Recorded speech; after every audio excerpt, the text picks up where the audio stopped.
भी आप लोग जो आए हो, हमारे पोलिंग बूथ से आए हो, हमारे जो वर्कर हैं,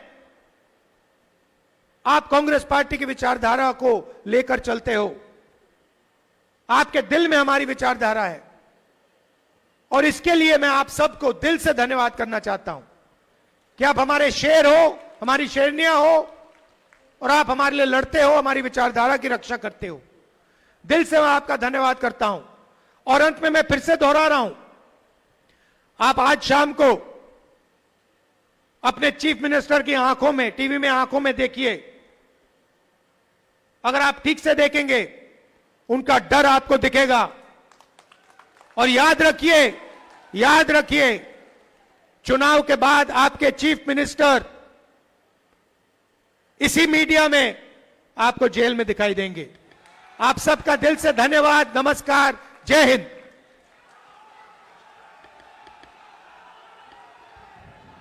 Thank you very much, sir. We express our sincere thanks and deepest gratitude to our leader of opposition, Shri Rahul Gandhi, sir.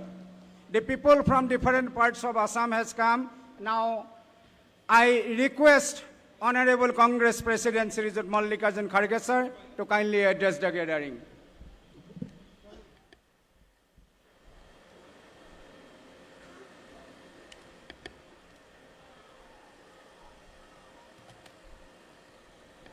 इस मंच पर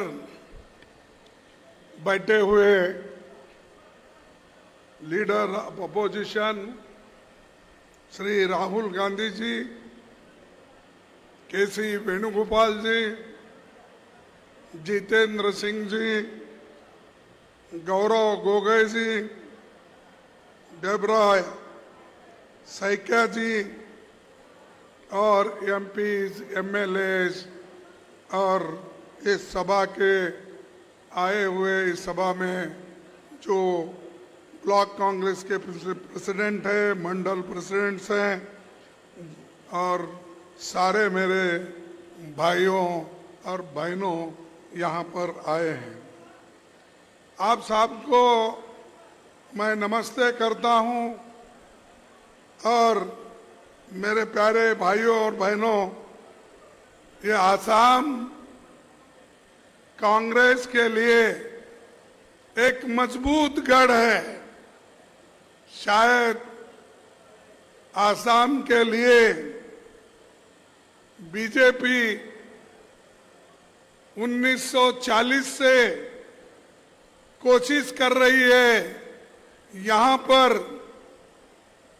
बीजेपी की गवर्नमेंट बनाने के लिए, लेकिन आज तक बीजेपी की गवर्नमेंट यहां पर नहीं बन सकी। लेकिन कांग्रेस के एक आदमी को उधार लेकर आसाम का चीफ मिनिस्टर बीजेपी ने बनाया है। आरएसएस नहीं बना सकी। 1940-41 से वो कोशिश कर रहे हैं यहां पर, लेकिन नहीं हो सका।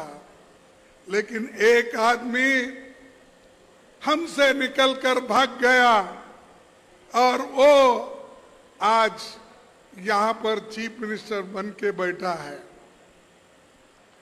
मैं आपको ये बताना चाहता हूं कि 1926 में कांग्रेस का 51वां सत्र यही गुवाहाटी में हुआ था।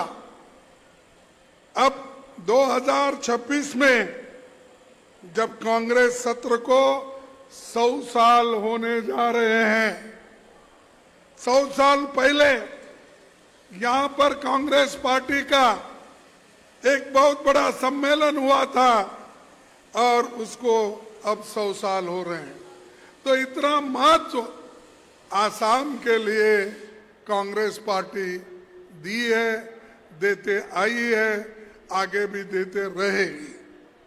भाइयों, राहुल गांधी जी, मैं खुद, हमारी पूरी टीम ने आसाम की जनता के साथ मिलकर एक मजबूत रणनीति बनाई है और मैं गोगोई को धन्यवाद देता हूं कि उन्होंने एक डिप्टी लीडर होते हुए भी आसाम में काम करने के लिए राहुल जी के कहने पर उन्होंने स्वीकार किया और आज उनके नेतृत्व में आप इतनी बड़ी संख्या में लोग आए हैं। एक नौजवानों साथी को राहुल जी ने आपको दिया है, उससे काम लेना है, उनको मदद करना है। अगर उनको मदद करेंगे ये अपने आप को मदद किए जैसा होगा। इसीलिए मैं आपसे यही कहूंगा कि कांग्रेस पार्टी हुकूमत में आएगी तो यहां से भ्रष्टाचार निकलेगा। यहां जो आसाम के चीफ मिनिस्टर सबसे विश्वासघात कर रहे हैं, सबको डरा रहे हैं और यहां तक कि लूटम लाट चल रही है। और इतनी लूट शायद किसी स्टेट में नहीं हुआ जो लूट आसाम में आज हो रहा है। इसीलिए भाइयों, आपको सतर्क रहना होगा, आप मिलके काम करना होगा और खासकर युवाओं के लिए मैं कहता हूं, अगर हमारी सरकार आएगी, हम युवाओं को नौकरी दिलाने की पूरी कोशिश करेंगे। लेकिन बीजेपी ने वायदा किया, आज तक एक नौकरी नहीं दी। घर घर भटक रहे हमारे युवा लोग और सरकार में कई नौकरियां हैं, सेंट्रल गवर्नमेंट में कई नौकरियां खाली है, वो क्यों नहीं भर्ती कर रहे हैं?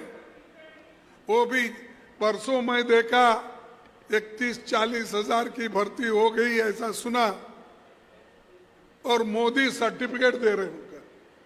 अरे पंडित जवाहरलाल नेहरू जी, उनके जमाने में बड़े बड़े कारखाने हो गए, बड़े बड़े पब्लिक सेक्टर बने, लाखों लोगों को नौकरी मिली, मेडिकल कॉलेज बने, इंजीनियरिंग कॉलेज बने, बड़े बड़े रास्ते बने। लेकिन इनके जमाने में एक भी ऐसा काम नहीं हुआ जो लोग याद रख सके या लोगों का फायदा हो सके।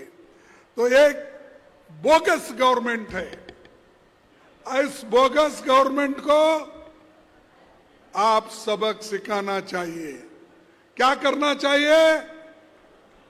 आवाज नहीं क्या आपके पास? सबक सिखाना चाहिए। सिखाएंगे आप? सिखाएंगे? देखो, सबक जब तक आप नहीं सिखाएंगे, ये मजदूर को लूटेगा, गरीबों की जमीन छीन लेगा, हर एक के बिल्डिंग पर कब्जा करेगा, हर एक के जमीन को, पानी को, सब जल जंगल जमीन सभी लूटेगा। लुटेरे को अगर और मजबूत करेंगे तो हर गरीब और तंग होते जाएगा, गरीब गरीब होते जाएगा और अमीर अमीर होते जा रहा है। अभी आपने बताया कि अदानी अंबानी कैसा निकले भाई। अरे ये अंबानी का तो शुरू में 8,000 करोड़ की संपत्ति थी इसके पास, आज 13 लाख करोड़ कहां से आया? कौन दिया? इसी ने दिया, मोदी साहब ने दिया। मोदी हमेशा अपने मित्रों को अपने पैसे से मदद करके मजबूत करता है और कहता है जाओ गरीबों को लूटो, गरीबों को शोषण करो और गरीबों को शोषण करके तुम 75% तुम लो, 25% मेरे को दो, मेरी आरएसएस और पार्टी को बढ़ाना है। ये उनका उद्देश्य है। और यहां हमारे जो चाय बागान के मजदूर है, उनकी हालत क्या है? उनको मिनिमम वेजेस नहीं मिलते हैं, मिनिमम वेजेस नहीं मिलते और उनको कम से कम तनख्वाह दी जाती है, 250 रुपए, जिस जगह उनका डिमांड है 350 से 400 रुपए मांग रहे, लेकिन उधर उनका ध्यान नहीं है, चीफ मिनिस्टर का ध्यान नहीं। और चीफ मिनिस्टर अपने आप को इस देश का, आसाम का बादशाह मानता है, शहंशाह मानता है। अरे भाई, जब तक लोग डेमोक्रेसी में आपको वोट देते रहेंगे तभी तो आप